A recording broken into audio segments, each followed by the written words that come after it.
ഞാൻ മരണപ്പെട്ടു പോയാൽ എന്റെ 5 പാർട്ടുകൾ, എന്റെ 5 ഭാഗങ്ങൾ, എന്റെ 5 വസ്തുക്കൾ 5 പേര് വന്ന് ഓഹരി ചെയ്തു കൊണ്ടുപോകുമത്രേ. ഏതൊക്കെയാണ്?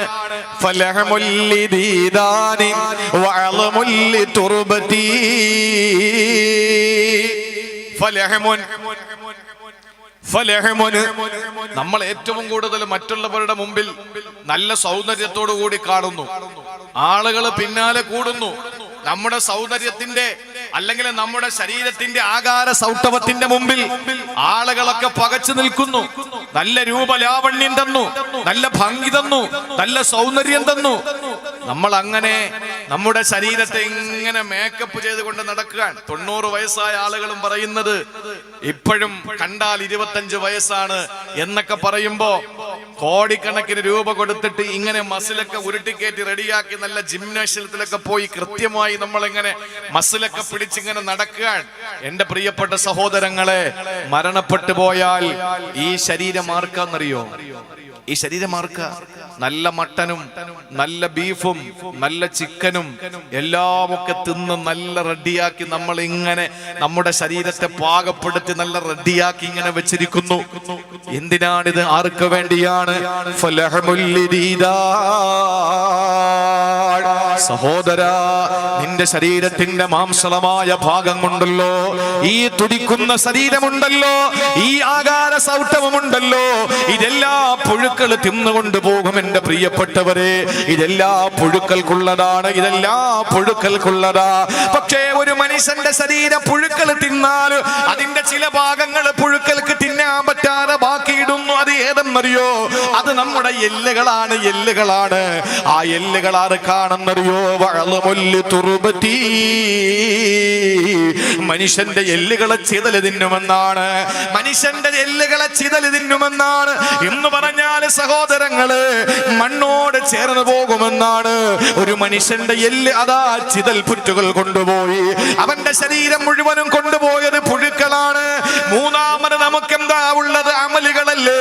പക്ഷേ ജീവിതത്തിൽ ഹറാമായ എല്ലാ പ്രവർത്തനങ്ങളിൽ നിന്നും മാറി നിന്നിട്ട് സുഹൃതങ്ങൾ ചെയ്തു. പക്ഷേ അതെല്ലാവരെയും ഉപദ്രവിക്കുന്നതിന് ഇടയിലായി പോയി, ആളുകളെ ഉപദ്രവിക്കുന്നതിന് ഇടയിലായി. ജനങ്ങളെ പറ്റി ഫസാദ് പറയാ, പരദൂഷണം പറയാ, ഏശരി പറയാൻ, കൂട്ടിക്കൊടുക്കാൻ, എല്ലാവരെയും തമ്മിലടിപ്പിക്കാൻ വേണ്ടി ശ്രമം നടത്തുമ്പോ ഇതെല്ലാം ആരാണ് കൊണ്ടുപോകുന്നതെന്നറിയോ?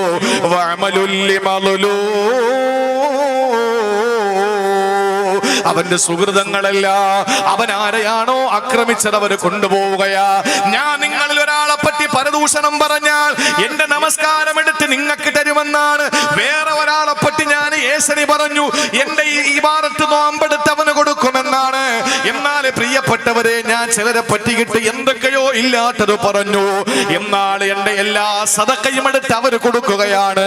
അവസാനം എനിക്ക് അമലുകളൊന്നുമില്ല, എന്റെ അമലുകളെല്ലാം വീതിച്ചു കൊടുത്തു, എല്ലാം ഓഹരി ചെയ്യപ്പെട്ടു. ഈ അമലുകളൊക്കെ ആർക്കൊക്കെയോ കൊടുത്തുപോയി, എന്റെ കയ്യിലൊന്നുമില്ല. സഹോദരങ്ങളെ, അവസാനം എന്റെ അമലുകൾ തീർന്നു. ഞാൻ ആക്ഷേപിച്ചവര്, വിമർശിച്ചവര്, ഞാൻ കുറ്റപ്പെടുത്തിയവര്, ഞാൻ തെറിവിളിച്ചവര്, ഞാൻ പരദൂഷണം പറഞ്ഞവര്, ഏശനി പറഞ്ഞവര് എന്റെ മുന്നിൽ ക്യൂ നിൽക്കുകയാ പരലോകത്ത്. അവർക്ക് കൊടുക്കാൻ എന്റെ കയ്യിൽ അമലുകളില്ലാതെ വന്നാ വല്ലാഹി തിരുനബി സല്ലല്ലാഹു അലൈഹി വസല്ലമ തങ്ങൾ പറയുകയാ, എനിക്ക് അമലുകൾ കൊടുക്കാനില്ലാത്ത ഒരു ഘട്ടം വരുമ്പോ പിന്നെ അല്ലാഹു എന്താ ചെയ്യുന്നത്? അവന് നീതിമാനല്ലേ. അവൻ ഈ വന്ന് നിൽക്കുന്ന മർദ്ദിതരായ ആളുകളുണ്ടല്ലോ, ഈ വന്ന് നിൽക്കുന്ന പീഡിപ്പിക്കപ്പെട്ടവരുണ്ടല്ലോ, പരദൂഷണം പറയപ്പെട്ടവരുണ്ടല്ലോ, അവരുടെ എല്ലാ ദുഷ്കർമ്മങ്ങളെയും തിന്മകളെയും അല്ലാഹു എന്റെ മേലെ ചാർത്തുമെന്ന് നബി മുഹമ്മദ് മുസ്തഫ. പരലോകത്ത് സർവ്വതും നഷ്ടപ്പെട്ടവനായി, എല്ലാം നഷ്ടപ്പെട്ടവനായി ഞാനും നിങ്ങളും മാറുകയാ. അപ്പൊ സൽക്കർമ്മവും പോയി. ഇനി എന്താ ഉള്ളത്? നാലാമതായിട്ട് നമുക്ക് ഉണ്ടെന്ന് പറയാ സഹോദരങ്ങളെ, നമ്മുടെ ആത്മാവല്ലേ, നമ്മുടെ റൂഹല്ലേ നമുക്കുള്ളത്. ആ റൂഹിന്റെ അവസ്ഥയോ വറൂഹുൽ ലിഖാബിലി, വറൂഹുൽ ലിഖാബിലി. നമ്മുടെ റൂഹ് അസ്രായീൽ കൊണ്ടങ്ങ് പോയി. അസ്റായീൽ റൂഹും കൊണ്ടങ്ങ് പോയി. പിന്നെ നമ്മുടെ റൂഹ് പോലും നമുക്കില്ല. നമ്മുടെ ശരീരത്തിന്റെ എല്ലാ മാംസവും പുഴുക്കൾ തിന്നു. നമ്മുടെ എല്ലുകളെല്ലാം ചിതല് തിന്നു. പിന്നെ ഉള്ളത് നമ്മുടെ അമലുകളൊക്കെ ആളുകൾ ഓഹരി ചെയ്ത് കൊണ്ടുപോയി. നമ്മുടെ റൂഹോ അസ്റായീൽ കൊണ്ടുപോയി. പിന്നെ ഉള്ളത് വീട്ടിലെ, അല്ലെങ്കിൽ ബിസിനസ് മേഖലകളിലെ, അല്ലെങ്കിൽ പോർച്ച് കിടക്കുന്ന കാറ്, ഇങ്ങനെയുള്ള ഭൗതികമായ നമ്മുടെ സമ്പാദ്യമാണ് നമുക്ക് പിന്നെ ഉള്ളത്. അതാർക്കുള്ളതെന്നറിയോ? വമാലുല്ലി വറാസിന് ഫഖുദ്ഹാ ബിയഖ്ലതി.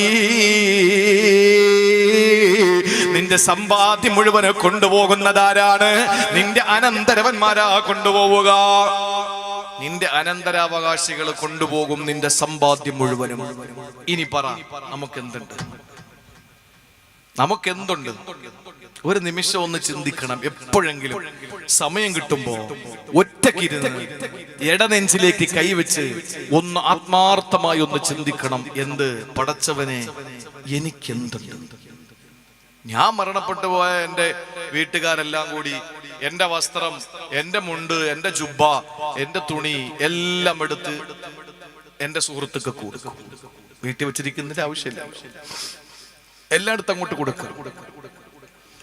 എന്റെ വാഹനം മക്കൾക്ക് ഓടിക്കാൻ പറ്റുമെങ്കിൽ മക്കളെടുക്കും, ഇല്ലെങ്കിൽ അത് കൊടുത്തിട്ട് കടം വീട്ടും. എന്റെ വീട്ടിൽ എന്റെ ഭാര്യ, എന്റെ മക്കൾ, എന്റെ പ്രിയപ്പെട്ടവർ താമസിക്കും. എന്റെ അമലുകളെ ഞാൻ ആരെങ്കിലും ഒക്കെ എന്തെങ്കിലും പറഞ്ഞിട്ടുണ്ടെങ്കിൽ അവരും കൊണ്ടുപോയി. പിന്നെ ഉള്ള എന്താണ്? നമ്മൾ പറയും ആകെ ഒരു മനുഷ്യന് ഉപകരിക്കുന്ന 3 വെള്ള തുണിയാ. ആരാ പറഞ്ഞേ? 3 ദിവസം കഴിഞ്ഞിട്ട് കബർ കുഴിച്ചു നോക്ക്, അപ്പൊ അറിയാം ആ വെള്ള തുണി ഉണ്ടോ. 3 ദിവസം കഴിഞ്ഞിട്ടേ ആ കബർ കുഴിച്ചു നോക്ക്. 3 ദിവസം കഴിഞ്ഞാൽ കണ്ണ് അവന്റെ ശരീരത്തിൽ നിന്ന് നശിച്ചു പോയിട്ട് അവിടെ 2 കുഴി മാത്രമാവും, 2 കുണ്ട് മാത്രമാവും. ഇവിടെ എന്താ പറയാ? കുണ്ടിന് കുഴി, ദ്വാരം മാത്രം. 40 ദിവസം കഴിഞ്ഞ വയറ് പൊട്ടിയിട്ട് മൊത്തം ഒലിക്കാൻ തുടങ്ങും. നമുക്കെന്താ ഉള്ളത്? സമ്പത്ത് പോയി, മക്കളെടുത്തോട്ട് പോയി, അമലുകൾ മറ്റുള്ളവർ കൊടുത്തു. നമ്മുടെ ശരീരത്തിന്റെ ഈ തൊലിയും മാംസവും ഒക്കെ പുഴുക്കൾ തിന്നു. എല്ല് മാത്രം ബാക്കി. ആ എല്ല് വന്ന് ചെതലും തിന്നു. പിന്നെ ഉള്ള ആത്മാവ് അത് അസ്റായീലും കൊണ്ടുപോയി. പിന്നെ നമുക്ക് എന്തുണ്ടെന്ന് പറ.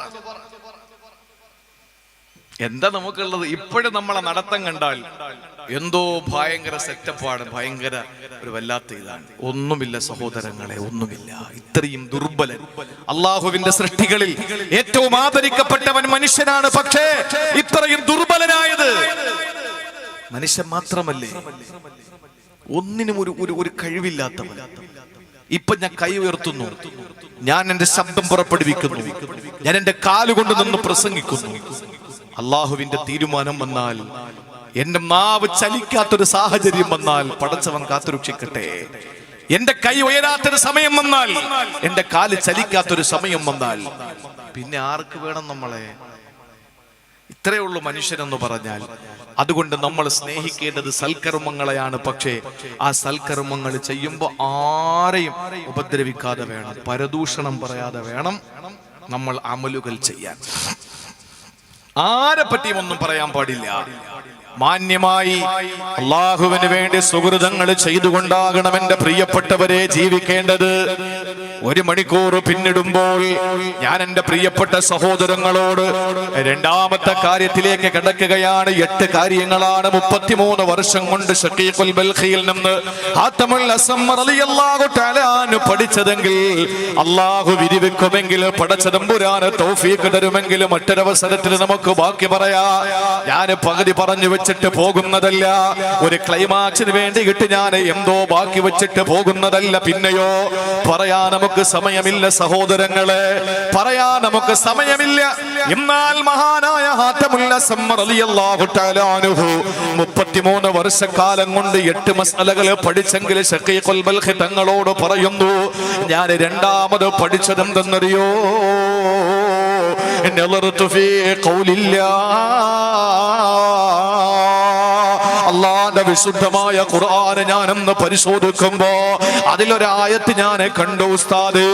ആ ആയത്ത് ഞാൻ കണ്ടപ്പോ ആ ആയത്തെന്നെ വല്ലാതെ സ്വാധീനിച്ചു. ആയത്തെന്നെ വല്ലാതെ സ്വാധീനം ചെലുത്തി. ഏതാണ് ആയത്തെന്നറിയോ? അള്ളാന്റെ വിശുദ്ധ ഖുർആൻ. വിശുദ്ധമായ ഖുർആനിലൂടെ പടച്ചതമ്പുരാന്റെ പ്രഖ്യാപനമാണ്.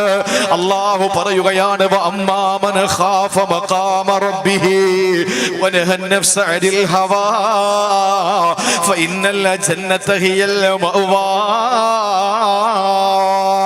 വഅമ്മാ മൻ ഖാഫ മഖാമ റബ്ബിഹി, ആരൊരാള് പടച്ചതമ്പുരാന്റെ കോടതിയിൽ നിൽക്കുന്നതിനെ ഭയപ്പെടുന്നുണ്ടോ? അള്ളാന്റെ കോടതിയിൽ നിൽക്കുന്നതിന് ആര് ഭയപ്പെടുന്നുണ്ടോ? സഹോദരങ്ങളെ, ദുനിയാവിന്റെ കോടതി പോലെയാണോ? അല്ല. സഹോദരങ്ങളെ, പടച്ചവന്റെ കോടതി കർണാടക ഹൈക്കോടതി പോലെയാണോ? അല്ല. ഇന്ത്യൻ സുപ്രീം കോർട്ട് പോലെയാണോ? അല്ല. സഹോദരങ്ങളെ, പടച്ചവന്റെ കോടതി എന്ന് പറഞ്ഞാൽ ആ കോടതിയിൽ വാദികളുണ്ട്, പ്രതികളുണ്ട്, സാക്ഷികളുണ്ട് സഹോദര. പക്ഷേ അവിടെ വക്കീലുമാരില്ല, അഡ്വക്കേറ്റുമാരില്ല. അള്ളാന്റെ കോടതിയുടെ പ്രത്യേകത അതാണ്. ഇവിടെ വാദികളുണ്ട്, പ്രതികളുണ്ട്, സാക്ഷികളുണ്ട്, വക്കീലുമാരുണ്ട്, ജഡ്ജിയുണ്ട്. പക്ഷെ അള്ളാന്റെ കോടതിയിലുള്ളത് പ്രത്യേകത എന്തെന്നറിയോ? അവിടെ വാദികളുണ്ട്, ശരിയാ. അവിടെ സാക്ഷികളുണ്ട്, ശരിയാ. അവിടെ പ്രതികളുണ്ട്, ശരിയാ. പക്ഷേ വക്കീലുമാരില്ല. കേസ് വക്കാലത്ത് പിടിക്കാൻ ആളുകൾ വരില്ല. മാത്രമല്ല ഇവിടെ ജഡ്ജിമാരുണ്ട്, സ്പെഷ്യൽ ബെഞ്ച് ജഡ്ജിമാരുണ്ട്. പക്ഷേ അവിടെ അതൊന്നുമില്ല. അവിടെ ഏകാധിപതിയാണ്, അവിടെ സ്വേച്ഛാധിപതിയാണ്. അവിടെ ഏകനായ അള്ളാഹു മാത്രമാണ് ഭരണാധികാരി. അള്ളാഹു മാത്രമാണ് അവിടുത്തെ ജഡ്ജി. ആ ജഡ്ജിയാകുന്ന പടച്ചതമ്പുരാന്റെ മുന്നിൽ ഞാനും നിങ്ങൾ നിൽക്കണമല്ലോ. അവിടെ റഹ്മത്തിന്റെ മാലാകമാരും അദാബിന്റെ മാലാകമാരും ഉണ്ടല്ലോ. അള്ളാന്റെ റഹ്മത്തിന്റെ മാലാകമാരുടെ, അള്ളാഹുവിന്റെ റഹ്മത്തിന്റെ മാലാകമാരാകട്ടെ, അദാബിന്റെ മാലാകമാരാകട്ടെ, അവര് നാലു ഭാഗത്തിങ്ങനെ കടന്നു വന്നിട്ട് വരി വരിയായി നിരനിരയായി അണിയണിയായി നിൽക്കുമ്പോ, നരകത്തെ വലിച്ചു കൊണ്ടുവരുമ്പോ, സഹോദരങ്ങളെ, എവിടെ നോക്കിയാലും നമുക്ക് രക്ഷയില്ലാത്ത ഒരു സന്ദർഭമാ. ഒരു ചാൻമുകളിൽ കത്തിജ്വലിച്ചു നിൽക്കുന്ന സൂര്യന്റെ ചൂടാ, അടിയില് ചെമ്പുത്തറയാ. ചിന്തിച്ചു നോക്ക് മുസ്ലിമേ, ചിന്തിച്ചു നോക്ക് പ്രിയപ്പെട്ട പെങ്ങള്. ഏതോ ഒരുത്തനെ കണ്ണു കാണിച്ച പോലെ കൂടെ ഇറങ്ങിപ്പോയി. അള്ളാഹു നിനക്ക് തന്ന വിശുദ്ധമായ ഈമാനിന്റെയും ഇസ്തിഖാമത്തിന്റെയും യഖീനിന്റെയും സുന്ദരമായ ആ സമ്മാനത്തെ കൈവെള്ളയിൽ നിന്ന് തട്ടിത്തെറിപ്പിച്ച പെണ്ണ്, എന്നിട്ട് കണ്ണിക്കണ്ടവന്റെ കൂടെ ഒളിച്ചോടിയ താൽക്കാലിക സുഖത്തിന് പോയ പെണ്ണ്, നിനക്ക് നാളെ പടച്ചവന്റെ കോടതിയിൽ പോകണ്ട മോള്. അള്ളാന്റെ റഹ്മത്തിന്റെ മാലാകമാരിന്ന് നിനക്ക് കാവലായിട്ടുണ്ട്. പക്ഷേ നാളെ അള്ളാന്റെ റഹ്മത്തിന്റെ മലക്കുകളെ സഹായത്തിന് വരാത്ത, ആരുടെയും സഹായമില്ലാത്ത മഹ്ശറയുണ്ടല്ലോ. പ്രിയപ്പെട്ടവര് പോലും മാറിപ്പോകുന്ന, ഒഴിഞ്ഞു പോകുന്ന, സഹായിക്കാൻ വരാത്ത അള്ളാന്റെ ഭീകരമായ മഹ്ശറയുണ്ടല്ലോ. ആ മഹ്ശറയിൽ നീ നിൽക്കേണ്ടി വരുമല്ലോ എന്ന് ചിന്തിച്ചുകൊണ്ട് അല്ല പറയുകയാണ്, ശരീരയിച്ചയോട് പോരാടാൻ ആരാ ഉള്ളത്? ആരാണ് ശരീരയിച്ചയെ കടിഞ്ഞാനിടുന്നത്? ആരാണ് ശരീരത്തിന്റെ ദുർമോഹങ്ങളെ പിടിച്ചു കെട്ടുന്നത്? ആരാണ് അതിനോട് സമരം ചെയ്യുന്നത്? ഏറ്റവും വലിയ ശക്തനാരെന്നറിയോ? മല്ലനായ മനുഷ്യനാരെന്നറിയോ? പ്രിയപ്പെട്ട സഹോദരങ്ങളെ, ആളുകളെ തല്ലിച്ചതയ്ക്കുന്നവനല്ല, ആളുകളെ തല്ലിച്ചതച്ചിട്ട് ഒറ്റയ്ക്ക് നിന്ന് 100 പേര് അടിച്ച് നിലത്തിടുന്നവനല്ല. പിന്നെ ആരാണ് ശക്തിമാനെന്നറിയോ? സ്വന്തം നഫ്സാനിയത്തിനോട് പോരാടുന്നവന്, സ്വന്തം ശരീരയിച്ചയെ കടിഞ്ഞാനിട്ടവന്, ശരീരത്തിന്റെ ദുരാഗ്രഹങ്ങളുടെ മുമ്പിൽ മനസ്സില്ല എന്ന് പറയാൻ ചങ്കൂറ്റമുള്ളവന് ആരാണോ അവനാണ് അല്ലാഹു പറയുന്നു, അവനാണ് പടച്ചവന്റെ നൃത്തത്തെ, പടച്ചവന്റെ കോടതിയിലെ നൃത്തത്തെ ഭയപ്പെടുക. അവനാണ് ശരീരയിച്ചയെ കടിഞ്ഞാനിടുക. ഏതെല്ലാ ദുർമോഹങ്ങൾ നമ്മുടെ മനസ്സിലേക്ക് കൊണ്ടുവരുമ്പോൾ, എന്തൊക്കെയോ പുതിയ പുതിയ ഫാഷൻ ഡിസൈനുകളിലുള്ളതായ വസ്ത്രങ്ങൾ ധരിക്കാതെ നമ്മെ പ്രേരിപ്പിക്കുമ്പോ, അതെല്ലാം വേണ്ടെന്ന് വെച്ചിട്ട് എന്റെ റബ്ബാണ് എനിക്ക് എനിക്ക് വലുത്, എന്റെ റബ്ബാണ് എനിക്ക് വലുതെന്ന ചിന്തയോടെ എന്റെ പ്രിയപ്പെട്ട മുസ്ലിം പെണ്ണേ, അള്ളാന്റെ കോടതിയെ ഭയപ്പെട്ടുകൊണ്ട് നീ ഇവിടത്തെ ശരീരത്തിന്റെ ദുരാഗ്രഹങ്ങളോട് പോരാടിയ അല്ല പറയുകയാണ്, ഫഇന്നൽ ജന്നത ഹിയൽ മഅവാ. അള്ളാന്റെ സുന്ദരമായ തസ്ലീമിന്റെ സൽസബീലിന്റെ സ്വർഗമുണ്ടല്ലോ, ആ അനുഗ്രഹീതമായ സ്വർഗം നിനക്ക് അഭയമായല്ല തരുന്നതാ. ആരും പിന്നെ നിന്നെ നരകത്തിൽ കൊണ്ടിടൂല. സഹോദരിമാരെ, നിങ്ങൾക്ക് കഴിയുന്ന കാര്യമല്ലേ, നമുക്ക് കഴിയുന്ന കാര്യമാണ് അല്ലാഹു പറഞ്ഞത്. ശരീര ഇച്ഛയോട് പോരാടാ നമുക്ക് കഴിയണം. അതാണ് ഏറ്റവും വലിയ മിടുക്ക്, അതാണ് ഏറ്റവും വലിയ കഴിവ്. ഒരു യുദ്ധം കഴിഞ്ഞ് മടങ്ങി വരുമ്പോ ഹബീബായ സല്ലല്ലാഹു അലൈഹി വസല്ലമ തങ്ങൾ സഹാബത്തിനോട് പറഞ്ഞു, സഹാബ, ഒരു വലിയ യുദ്ധത്തിന് തയ്യാറെടുക്കോ നിങ്ങൾ? ഒരു വലിയ യുദ്ധത്തിന് നിങ്ങൾ തയ്യാറെടുക്കുമോ? വന്നത് വലിയ യുദ്ധത്തിൽ നിന്നാണ്. ഒരുപാട് നാശനഷ്ടങ്ങൾ ഉണ്ടായി, ഒരുപാട് പേര് രക്തസാക്ഷികളായ ആ യുദ്ധത്തിൽ നിന്ന് മടങ്ങി വരുമ്പോ ഇനി നിങ്ങൾ വലിയ ഒരു യുദ്ധത്തിന് തയ്യാറാകണമെന്ന് പറയുമ്പോ, നബിയേ, ഇപ്പൊ കഴിഞ്ഞതിനേക്കാൾ വലിയ യുദ്ധമാണോ? ഈ കഴിഞ്ഞതിനേക്കാൾ വലിയ യുദ്ധമാണോ ഇനിയുള്ളത്? ആ സമയത്താണ് ഹബീബായ നബി തങ്ങൾ പറഞ്ഞ, സഹബാ, ഇനി നിങ്ങളുടെ മുന്നിലുള്ള യുദ്ധമേതെന്നറിയോ? സ്വന്തം ശരീര ഇച്ഛയോടുള്ള പോരാട്ടമാ. ശരീര ഇച്ഛയോടുള്ള പോരാട്ടമാ, നിങ്ങളുടെ മനസ്സിന്റെ ദുരാഗ്രഹങ്ങളോടുള്ള പോരാട്ടമാ. ആ പോരാടാൻ നിങ്ങൾക്ക് കഴിയുമോ? ആട്ടമുള്ള റളിയല്ലാഹു തആല അൻഹു പറയുകയാണ്, ഉസ്താദേ, ഞാൻ പഠിച്ചതിൽ രണ്ടാമത്തേത് ശരീര ഇച്ഛയോട് പോരാടണമെന്ന അറിവാ. ഞാൻ അതിന്റെ പരിശ്രമത്തിലാണ്. അല്ലാഹു റബ്ബുൽ ഇസ്സത്ത് ഒരു മനുഷ്യനെ ഏറ്റവും വലിയ മോശമായ പദപ്രയോഗം കൊണ്ട് ഖുർആനിലൂടെ വിമർശിച്ചിട്ടുണ്ട്. ആരെന്നറിയോ? ചിലർക്ക് കേൾക്കുമ്പോൾ സന്തോഷം വരുന്നൊരു കാര്യമായി പറയാൻ പോകുന്നു, ചിലർക്ക് സന്തോഷം തോന്നുന്നൊരു കാര്യമാണ് പറയാൻ പോകുന്നത്. മൈലിയാക്കന്മാരെന്തെങ്കിലും പറയുമ്പോൾ ഭയങ്കര സന്തോഷമാണല്ലോ. അല്ലാഹു റബ്ബുൽ ഇസ്സത്ത് ഒരു മനുഷ്യനെ ഏറ്റവും മോശമായ പദപ്രയോഗം കൊണ്ട് ഖുർആനിൽ വിമർശിച്ചിട്ടുണ്ട്.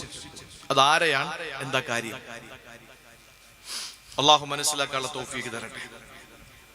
ഇത് നമുക്ക് ആകെ അരമണിക്കൂറേ ഉള്ളൂ. ബക്കറ്റ് ഇൻഷാ അല്ലാഹ് നിങ്ങളുടെ മുന്നിൽ കൊണ്ടുവരുമ്പോ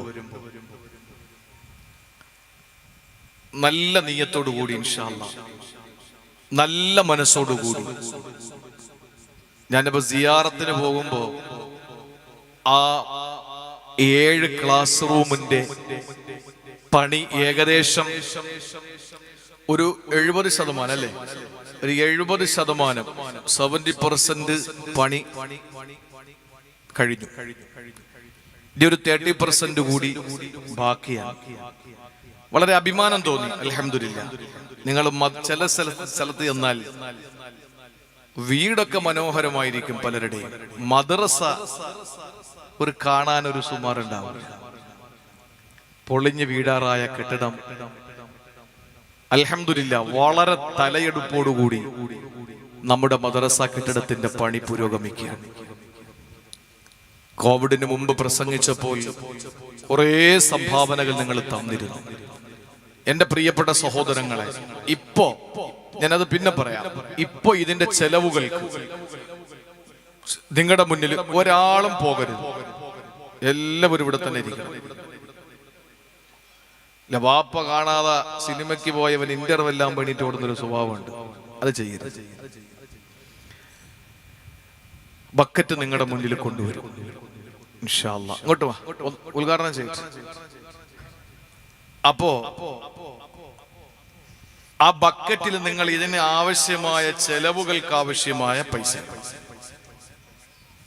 ബിസ്മില്ലാ, അള്ളാഹു നമ്മുടെ സ്വതക്ക സ്വീകരിക്കട്ടെ. നമ്മുടെ മനസ്സിന്റെ മുറാദുകളൊക്കെ അള്ളാഹു ഹാസിലാക്കട്ടെ. നല്ല നിയ്യത്തോടു കൂടി. ഒരുപാട് വിഷമങ്ങളിലേക്ക് നമ്മൾ പോയിക്കൊണ്ടിരിക്കുകയാണ്, ഒരുപാട് വിപത്തുകളിലേക്ക്. അതിൽ നിന്നൊക്കെ റബ്ബ് കാക്കട്ടെ, അള്ളാഹു കാത്തുരക്ഷിക്കട്ടെ. ഒരാളും ഇതിന്ന് ഒഴിയരുത്. എല്ലാവരും ബക്കറ്റിൽ നിക്ഷേപിക്കണം ഇൻഷാ അല്ലാഹ്. ഹദിയകൾ ബക്കറ്റിൽ നിക്ഷേപിക്കുക. അവസാനം ഇൻഷാ അല്ലാഹ് ഒരുപാട് നീട്ടിക്കൊണ്ടു പോകൂല. നിങ്ങൾക്ക് നിർത്തണമെന്ന് നിങ്ങളുടെ മുഖത്ത് എനിക്ക് വായിക്കാൻ പറ്റും. അത് നിർത്തിയെങ്കിൽ കൊള്ളാമെന്നൊക്കെ തോന്നുന്ന ഒരു മുഖഭാവം എനിക്ക് വായിക്കാൻ പറ്റും. അങ്ങനെ വായിക്കുമ്പോൾ ഞാൻ പ്രസംഗം നിർത്തിക്കും ഇൻഷാ അല്ലാഹ്. അതുകൊണ്ട് നീട്ടിക്കൊണ്ടു പോകൂല.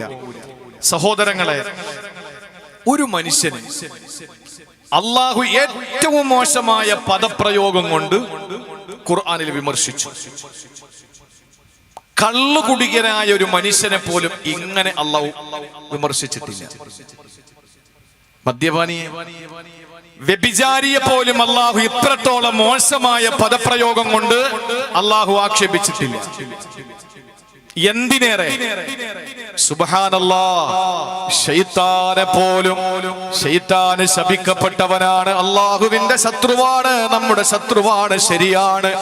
പക്ഷെ അള്ളാഹു ഈ ശൈത്താനെ പോലും ഇത്രത്തോളം മോശമായ ഒരു പദപ്രയോഗം കൊണ്ട് അള്ളാഹു ആക്ഷേപിച്ചിട്ടില്ല ഖുർആനിലൂടെ.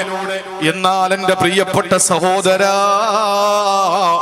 ഒരാളെ അള്ളാഹു ആക്ഷേപിച്ചു. അവരെ ആരെന്നറിയോ? മൂസാ നബി അലൈഹിസ്സലാമിന്റെ കാലഘട്ടത്തിലെ ഏറ്റവും വലിയ പണ്ഡിതനായിരുന്നയാൾ, ഏറ്റവും നല്ല പണ്ഡിതൻ, ദുആക്ക് ഇജാബത്തുണ്ടായിരുന്ന വലിയ മഹാൻ, അള്ളാഹുവിന്റെ മുന്നിലേക്ക് കരങ്ങൾ നീട്ടിയാൽ കൈവലിക്കുന്നതിന് മുമ്പ് അള്ളാഹു ഉത്തരം കൊടുത്തിരുന്ന മഹാൻ, ദുആക്ക് ഇജാബത്തുണ്ടായിരുന്ന മുസ്തജാബു ദഅവ, വലിയ മാഹിറായ പണ്ഡിതനായിരുന്ന, നിപുണനായ, വലിയ വലിയ മഹത്വത്തിന്റെ ഉടമയായിരുന്ന ഒരു മഹാപണ്ഡിതനെ പറ്റിയിട്ട് അള്ളാഹു പറഞ്ഞതെന്തെന്നറിയോ?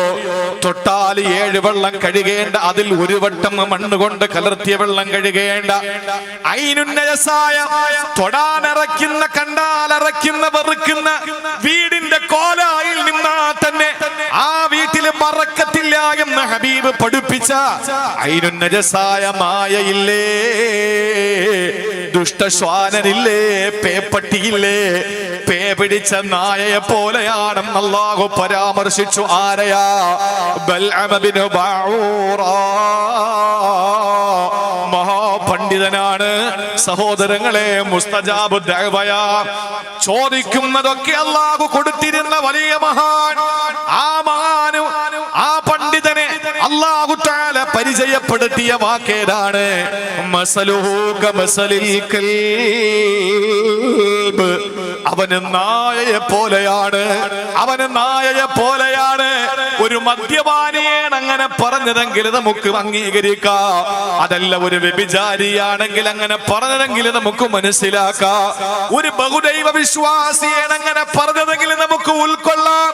ഒരു വലിയ മഹാപണ്ഡിതൻ, ദുആക്ക് ഇജാബത്തുണ്ടായിരുന്നവൻ, അവനെ പറ്റി അല്ലാഹു പറയുന്നു മസലുഹു, അവൻ ആരെ പോലെ എന്നറിയോ? കമസലിൽ കൽബി, ദുഷ്ടശ്വാനനെ പോലെയാ, പേ പിടിച്ച നായയെ പോലെയാണ്, അവന് പട്ടിയെ പോലെയാണ്.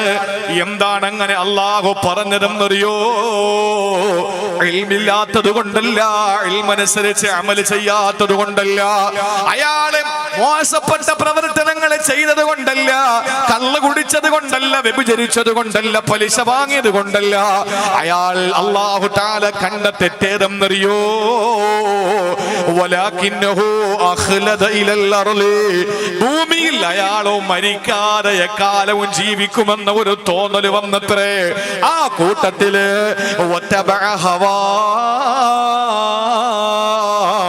വത്തബഅ ഹവാ, അയാള് തന്നിഷ്ടത്തെ പിൻപറ്റാൻ തുടങ്ങി, ദുരാഗ്രഹങ്ങളുടെ പിന്നാലെ പോകാൻ തുടങ്ങി.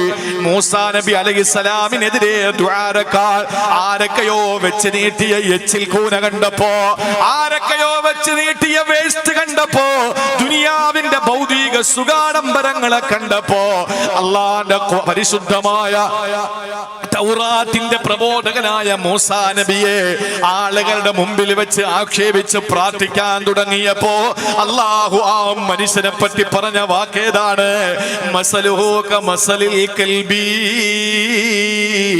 അവന് നായയെ പോലെയാണ്. സുബ്ഹാനല്ലാഹ്, അല്ലാഹ് നമ്മളെ കാക്കട്ടെ.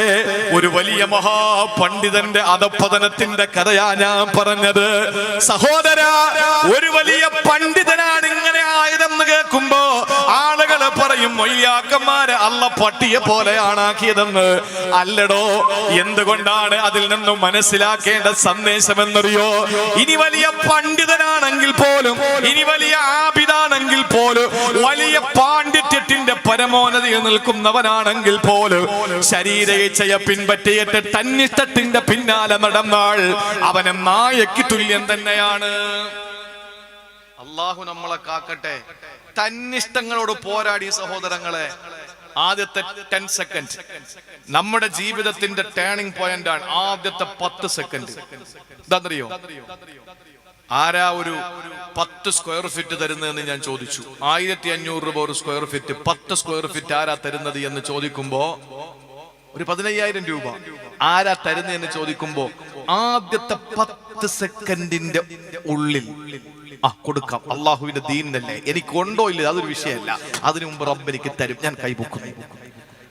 നിങ്ങൾ വിജയിച്ചു. ഇത് 10 സെക്കൻഡ് വരെയുള്ള ചിന്തയാണ്. നേരെ മറിച്ച് ഇനി പള്ളിക്ക് കൊടുക്കാൻ പോണ 10 രൂപ ഉണ്ടെങ്കിൽ എന്തൊക്കെ ചെയ്യാം എന്ന ചിന്ത 10 സെക്കൻഡിനുള്ളിൽ നിങ്ങളുടെ മനസ്സിൽ വന്നാൽ നിങ്ങൾ പരാജയപ്പെട്ടു. സുബഹിയുടെ ബാങ്ക് കേൾക്കുന്നു, 10 സെക്കൻഡിലാണ് ചിന്ത. ചാടി എഴുന്നേക്കാൻ വേണ്ടി റബ്ബിന് സുജൂദ് ചെയ്യാനുള്ളതല്ലേ, അന്നത്തെ ദിവസം കിട്ടി. അതേസമയം അല്പം കൂടെ കഴിഞ്ഞ് എഴുന്നേക്കാം, ആ ചിന്ത 10 സെക്കൻഡിന്റെ ഉള്ളിൽ വന്നാൽ അന്നത്തെ ദിവസം പോയി, എണീക്കാൻ പറ്റില്ല. ഒരാളെ വിളിച്ചു, ഇങ്ങോട്ട് വാന്ന് പറഞ്ഞു. ഒരു 10 സെക്കൻഡിന്റെ ഉള്ളിൽ മനസ്സ് പോകാം എന്ന ചിന്ത വന്നാ പോയി, ഞാൻ പോകുന്നില്ല. ഒരു മനുഷ്യന്റെ വിജയ പരാജയ നിർണയം, ഗതി വിഗതികളെ നിയന്ത്രിക്കുന്നത്, ഉത്ഥാന പതനത്തിന് കാരണമാകുന്നത് ആദ്യത്തെ 10 സെക്കൻഡ്. ആ 10 സെക്കൻഡിലെ ചിന്തയ്ക്കാണ് തന്നിഷ്ടം എന്ന് പറയുന്നത്. അതിനാണ് തോന്നിയാസം എന്ന് പറയുന്നത്. തോന്നിയ വസം, തന്നിഷ്ടം, ശരീര ഇച്ഛ, ദുരാഗ്രഹം, ഇത് നമ്മുടെ മനസ്സിൽ നിന്ന് നമ്മൾ മാറ്റിയിട്ട് അള്ളാഹുവിന്റെ കോടതിയിൽ ഞാൻ നിൽക്കേണ്ടവനാണ്. ഈ ഒരു ചിന്ത കടന്നു വന്ന ഫഇന്നൽ ജന്നത ഹിയൽ മഅവാ, നാളെ സ്വർഗം നിനക്ക് അഭയമാണെന്ന് അള്ളാന്റെ പരിശുദ്ധ ഖുർആൻ. സഹോദരങ്ങളെ, റസൂലുള്ളാഹി സ്വല്ലല്ലാഹു അലൈഹി വസല്ലമ തങ്ങൾ പറഞ്ഞ ഒരു ഹദീസ് പറയാ, ഇന്നാ ഖവഫ മാ ഖാഫു അലൈക്കും, ഞാൻ നിങ്ങളിൽ ഭയപ്പെടുന്ന ഏറ്റവും വലിയ ഭയമേതെന്നറിയോ? ഉമ്മത്ത് നശിച്ചുകൊണ്ടിരിക്കുകയാ. നമ്മൾ ദീനിനെ കളഞ്ഞു കുളിച്ചിരിക്കുകയാണ് ഇല്ലേ? നമുക്കെന്ത് ദീനാണുള്ളത്? നമുക്കെന്ത് ഈമാനാ ഇപ്പൊ ഉള്ളത്? ചെറുപ്പക്കാരോട് പറയാൻ, നിങ്ങൾക്ക് ഈമാൻ മുറുകെ പിടിക്കേണ്ട സമയമാണിത്. നല്ല ദാടി വെക്ക്, ഇസ്സത്തോടുകൂടി നടക്ക്, തല മറച്ച് നടക്ക്. തലമറച്ച് തലയിൽ തൊപ്പി വെച്ച്, നല്ല ദാടി വെച്ച്, നല്ല മനോഹരമായി കണ്ണങ്കാലിന് മുകളിൽ മുണ്ട് കയറ്റിവിടുത്ത് ഒരു തികഞ്ഞ മുസ്ലിമായിട്ട് നടക്ക്. ആ ഒരു കാലഘട്ടമാണ് നമ്മുടെ മുന്നിൽ വരുന്നത്. നമ്മുടെ സഹോദരിമാരോട് പറയാം, ജീവിതത്തില് നിങ്ങളുടെ ഒരുപാട് കഥകൾ, ഇൻസ്റ്റാഗ്രാം എന്ന് പറയുന്ന ഏറ്റവും വലിയ മുസീബത്തിന്റെ ഏറ്റവും വലിയ സങ്കേതം കൈകാര്യം ചെയ്യുന്ന പെൺകുട്ടികൾ, ഓരോ ദിവസവും വരുന്ന ഞെട്ടിക്കുന്ന വാർത്തകൾ. ഇത് വെറുതെ ഞാൻ പ്രസംഗത്തിൽ പറയുന്നതല്ല, ഇത് വെറുതെ പറയുന്നതല്ല. എന്റെ പ്രിയപ്പെട്ട സഹോദരങ്ങളെ, ഇന്ന് യാത്ര ചെയ്യുമ്പോൾ ഒരു സഹോദരൻ എന്നോട് പറഞ്ഞ ഇൻസ്റ്റാഗ്രാമിന്റെ ചതിയെ പറ്റി പറഞ്ഞപ്പോ ഇങ്ങനെയൊക്കെ ഉണ്ടോ എന്ന് അപ്പോഴാണ് ഞാൻ അറിയുന്നത്.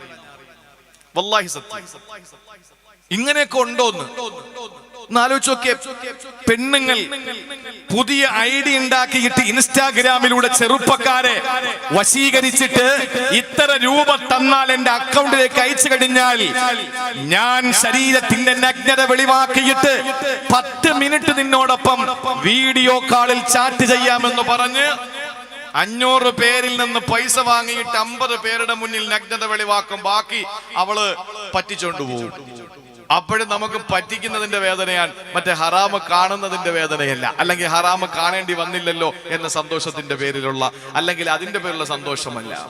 ഇൻസ്റ്റാഗ്രാം മുഴുവനും തരുണീമണികൾ കൈയടക്കിയിരിക്കാൻ, മധുര 17കാരികൾ കൈയടക്കിയിരിക്കാൻ. ഒന്ന് ആലോചിച്ച് നോക്ക്. പറയുമ്പോ പെണ്ണുങ്ങൾക്ക് ഭയങ്കര ദേഷ്യമായിരിക്കും. നിങ്ങൾക്ക് ദേഷ്യം വന്നാൽ എനിക്കിപ്പോ എന്താ പ്രശ്നം? നിങ്ങൾ ദേഷിച്ചോ? ഈ ഗന്ധാവരയിൽ ഇൻസ്റ്റാ കൈകാര്യം ചെയ്യുന്ന മോശമായ വഴിയിൽ കൂടെ എന്താണ് ഈ ടിക്ടോക്ക് അല്ലേ? ടിക്ടോക്ക് പ്രധാനമന്ത്രി നിരോധിച്ച സാധനത്തിൽപ്പെട്ട ഒന്നല്ലേ അത്? അല്ലേ? ഇല്ലേ? ടിക്ടോക്ക് നിരോധിച്ചല്ലേ? ഇന്ത്യയുടെ പ്രധാനമന്ത്രി ചെയ്ത ഈ 10 വർഷത്തിന്റെ ഉള്ളിൽ ചെയ്ത ഏറ്റവും നല്ല പുണ്യം. പക്ഷെ എന്ത് ചെയ്യാൻ, മൊബൈലിൽ നിന്ന് ആപ്പ് നഷ്ടപ്പെടാതെ പുതിയതായിട്ട് ഡൗൺലോഡ് ചെയ്യാൻ പറ്റില്ലെന്നേ ഉള്ളൂ. ആപ്പ് നഷ്ടപ്പെടാതെ പൊന്നുപോലെ കാത്തു സൂക്ഷിച്ച കുഴപ്പമൊന്നുമില്ല. നിർത്തണം എന്റെ പൊങ്ങളെ, നിർത്തണം. പടച്ചോ സത്യം, നാളെ അള്ളാന്റെ കോടതി അറിവില്ലാത്ത നിലയിലാണ് നിങ്ങൾ ഇത് ചെയ്തതെങ്കിൽ കുഴപ്പമില്ലായിരുന്നു, പടച്ചോനെ എനിക്കിതിനെപ്പറ്റി അറിവുണ്ടായിരുന്നില്ല എന്ന് പറഞ്ഞു നോക്കാം. രക്ഷപ്പെടാൻ പറ്റുന്നില്ല, പറഞ്ഞു നോക്കാം. പക്ഷേ നാഴികയ്ക്ക് 40 വട്ടം മുഴുവന് പണ്ഡിതന്മാരും മൈക്ക് വെച്ചിട്ട് അലറി വിളിച്ചിട്ട് പറയുന്നു, ഇൻസ്റ്റാഗ്രാമിലൂടെ മതത്തിന് വിരുദ്ധമായി ശരീരത്തിന്റെ നഗ്നത വെളിവാക്കിയിട്ട് കാണിച്ചു കൂട്ടുന്ന കോപ്രായങ്ങൾ അവസാനിപ്പിക്കണമെന്ന് പറയുമ്പോ അത് ജീവിതത്തിൽ അംഗീകരിക്കാൻ മനസ്സില്ലാതെ അഹങ്കാരത്തോടുകൂടി നിങ്ങളുടെ തലയും മുഖവും കൂടി മറയ്ക്കുന്ന ഒരു തുണി എടുത്തിട്ടു എന്നതിന്റെ പേരിൽ നിങ്ങൾ ആരും ഖദീജ ബീവിയാവൂല, ആരും ആയിഷ ബീവിയാവൂല, ആരും നഫീസത്തുൽ മിസ്രിയമാരാവൂല. സ്വഭാവം കൂടി നന്നാക്കണം. മുസ്ലിം പെൺകുട്ടികൾ, പ്രത്യേകിച്ച് പ്രഭാഷകരായ നമ്മളെ എങ്ങാനും വഴിയിൽ വെച്ച് കണ്ടാൽ വേണമെങ്കിൽ പാൻറ്റൂടെ അഴിച്ചാൽ കളയും, കണ്ടോടാ പോയി പ്രസംഗിടടാ എന്ന് പറഞ്ഞിട്ട് അഹങ്കാരത്തോടു കൂടി. ആരെ കാണിക്കാനാടി ഇതൊക്കെ? ആരെ കാണിക്കാനാ? നിങ്ങൾ ആരോടായി വെല്ലുവിളി നടത്തുന്നത്? മരണപ്പെട്ട് 6, 7, 8 മണിക്കൂർ കഴിഞ്ഞാൽ പിന്നെ നിന്റെ അടുത്ത് വരാൻ പറ്റും? നാറ്റം കാരണം, ദുർഗന്ധം കാരണം, നാറ്റം കാരണം അടുത്തു വരാൻ പറ്റുമോ? അല്ലേ? മിനിങ്ങി ശരീരമൊക്കെ വെളുപ്പിച്ച് കണ്ണെഴുതി കണ്ണിന്റെ മുകളിൽ ആ കണ്ണിന്റെ ഇമ എന്ന് പറയുന്ന കണ്ണിന്റെ പോളയിൽ കിളിച്ചു നിൽക്കുന്ന രോമത്തിന്റെ മുകളിൽ കടയിൽ നിന്ന് സാധനം വാങ്ങി ഒട്ടിച്ചു വെച്ചിട്ട് ആരെ കാണിക്കാനാ ഇതൊക്കെ ഒട്ടിച്ചിട്ട് നീ ഇങ്ങനെ നടക്കുമ്പോ ബുദ്ധിയുള്ള, വിവരമുള്ള, മനസ്സിലാക്കുന്ന ശേഷിയുള്ള ആളുകൾ എന്താ ചിന്തിക്കുന്നറിയോ? പൊട്ടാ, നീ മുണ്ടുള്ളി പിഞ്ചോരക്കട്ട, പിന്നീട് കാട്ടം ചുമന്നോരു കൊട്ട. പൊട്ടാ അല്ല, പൊട്ടി അങ്ങനെ വിളിക്കേണ്ടത്. പൊട്ടി, നീ മുൻതുള്ളി പിഞ്ചോരക്കട്ട, പിന്നീട് കാട്ടം ചുമന്നോരു കൊട്ട. നീ ഇങ്ങനെ സെറ്റപ്പായിട്ട് ഇങ്ങനെ ബാഗൊക്കെ തൂക്കി ഇങ്ങനെ മൊബൈലൊക്കെ തൂക്കി നിൽക്കുമ്പോ ബുദ്ധിയുള്ള, വിവരമുള്ള ആളുകൾ ചിന്തിക്കാൻ എന്നറിയോ?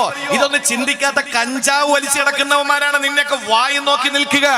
അല്ലാത്തവര് ചിന്തിക്കുന്നത് എന്താണെന്നറിയോ? പൊട്ട, നീ മുൻതുള്ളി പിഞ്ചോരക്കട്ട. തുണിയിലായാൽ ഓടിച്ചെന്ന് പൈപ്പിൽ നിന്ന് വെള്ളമെടുത്ത് കഴുകിക്കളയുന്ന ബീജമായിരുന്നു ആദ്യം നീ, നാറ്റം പിടിച്ച ബീജം. പിന്നെയോ നാറുന്ന ശവം മരിച്ചാൽ. എന്നാ ഇത് രണ്ടിന്റെയും ഇടയില് നീ വിദേശ രാജ്യത്ത് നിന്ന് കൊണ്ടുവന്ന പെർഫ്യൂം അടിച്ച് നിൽക്കുമ്പോ നീ എങ്ങനാ നിൽക്കുന്നത്? കാട്ടം ചുമന്നോരു കുട്ട. മലവണ്ടിയാ നീ, മലവണ്ടി. കാട്ടം ചുമന്നോണ്ടാ നിൽക്കുന്നത്, അല്ലേ? കാട്ടം ചുമന്നോണ്ടല്ലേ നിൽക്കുന്നത്. ഇത്രേ ഉള്ളു മനുഷ്യൻ. ഞാൻ ഈ പറയുന്നത് എന്റെ നന്ദാവരയിൽ ഒരുമിച്ച് കൂടിയ സഹോദരിമാരെ മുഴുവനും ആക്ഷേപിച്ചു എന്ന് പറയരുത്.